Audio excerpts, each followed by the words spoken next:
তো গাইস, সারাদিন আমি কি করি সেটাই তোমাদের সঙ্গে শেয়ার করব আজকের ভিডিওতে। তো প্রথমেই সকাল হতেই আমি ঘুম থেকে উঠে পড়ি, আর ঘুম থেকে উঠে আমার একটাই কাজ, প্রথমে বিছানাপত্র ভালো করে গুটিয়ে নিই, তারপরে ঘরটা বেশ পরিষ্কার পরিচ্ছন্ন করে নিই, তারপরে ঘর থেকে বেরিয়ে গিয়ে বিরাসে 1 কেজি মতো কলগেট লাগিয়ে ভালো করে ঘষতে লাগি। বাড়ি এসে বেশ ভালো করে ফ্রেশ হয়ে আমি আবার ওপরে চলে যাই। তারপরে ঘরে এসে আমার বডিটা একটু দেখিয়ে দিই সবাইকে, কেউ যেন মুচকি মুচকি হাসবে না যেন আমার 7 প্যাক দেখে। আর অনেকজনে ভাবতে পারে যে এখন আমি এবার রেডি হচ্ছি কেন। আর রেডি হওয়ার একটাই কারণ, আজকে আমার কাটোয়াতে ক্লাস আছে। বেশ মাথা পাতা আজুরে রেডি হয়ে যাওয়ার পর আমি দেখতে পাই আমার মানি ব্যাগে তো 1 টাকাও ছিল না, তাই কিছু খুচরো পয়সা ভরে নিলাম। ব্যাগটাকে কাঁধে নিয়ে আমি বাড়ি থেকে বেরিয়ে পড়েছিলাম আমাদের বাস স্ট্যান্ড যাওয়ার উদ্দেশ্যে। আমাদের বাস স্ট্যান্ডে গিয়ে আমি একটা মিষ্টির দোকানে গিয়ে বসেছিলাম, বাসের জন্য অপেক্ষা করছিলাম। তারপরে কিছুক্ষণের মধ্যেই বাস চলে আসে, আর আমি জানলার ধারে বসেছিলাম। জানলার বাইরে দিয়ে তাকাতে তাকাতে আমি পৌঁছে যাই কাটোয়াতে। আর কাটোয়ায় আসার পর আজকে আমার পেয়ে গেছিল প্রচন্ড পরিমাণে খিদে, কেননা আজকে আমি বাড়ি থেকে কিছুই খেয়ে আসিনি গো। তাই আমি এই কাকুটার কাছে কচুরি খেতে চলে এসেছিলাম। আর যখনই আমার খিদে পাই তখনই আমি এই কাকুটার কাছে চলে আসি।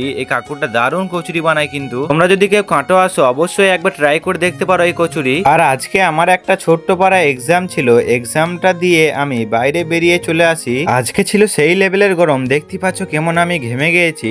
তাই এত গরমে একটা 7 আপ কিনে নিয়েছিলাম, এটাকে হালকা করে মনটাকে একটু সান্ত্বনা বোঝালাম। তো আজকের ছোট্ট মিনি ব্লগটা এখানেই শেষ করছি, দেখা হচ্ছে পরবর্তী একটা নতুন ভিডিওতে। এখনকার জন্য টাটা, বাই বাই।